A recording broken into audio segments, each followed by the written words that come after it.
All right, next thing to consider is a bunch of different things. So we'll lump them all into one and we'll just call them features. Features on spotting scopes. There's lots of different ones.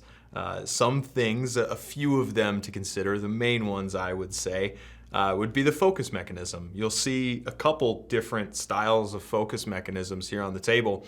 You have the tried and true and the very popular macro and micro focus wheels on there. So if you'll notice, this rear wheel is going to spin both of them, and obviously at a higher gear ratio on the rear one, and then a smaller gear ratio on that one. So that fine adjustment.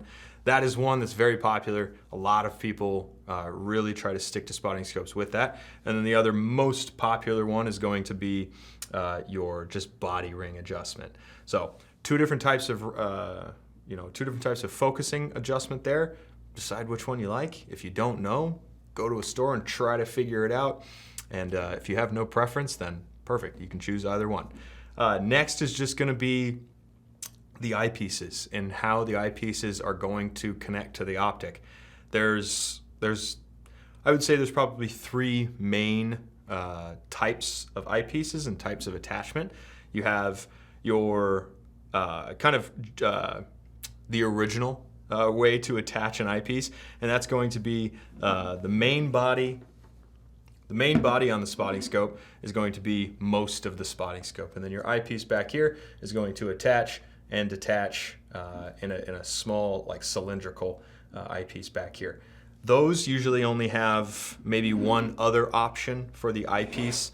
On like Swarovski products, you have the ATS and the STS. They're available with a 20-60 or a 25-50 wide angle.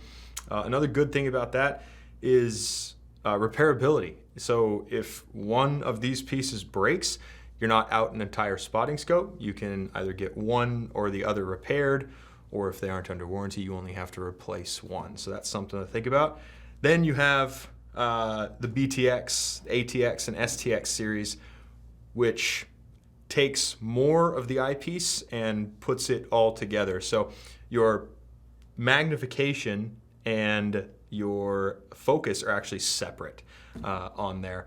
And so that's going to be a little more versatile. You can change at that point either angled to straight or to the BTX, the binocular setup there. So that just gives you a little bit more functionality and a little bit more modularity.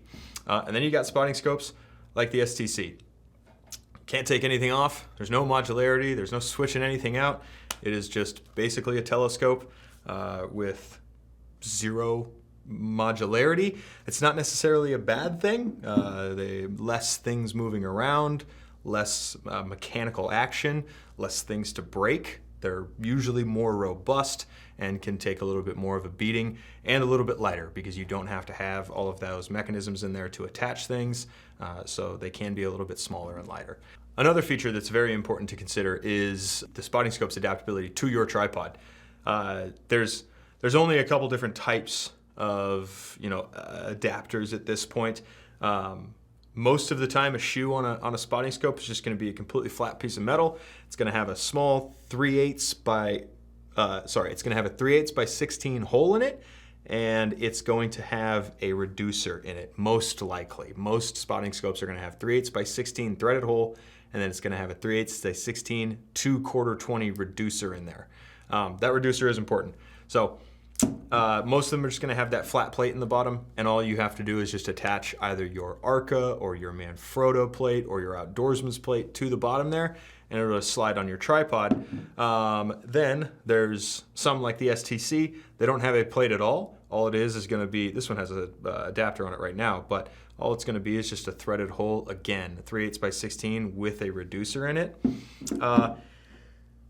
Then the only other type would be the specific adapters, like all Swarovski spotting scopes in the ATX, STX, and BTX line. All of those objective lenses, they come with a small shoe on the bottom that looks a little bit like this, but it's already an Arca Swiss shoe. So you technically, if you're using an Arca Swiss tripod or tripod head, you do not need to add a plate to the bottom of it. As always, if you have any questions about buying spotting scopes, binoculars, rifle scopes, tripods, pretty much anything in the outdoor industry, please call us at 1-800-291-8065, or you can visit us online at outdoorsmans.com.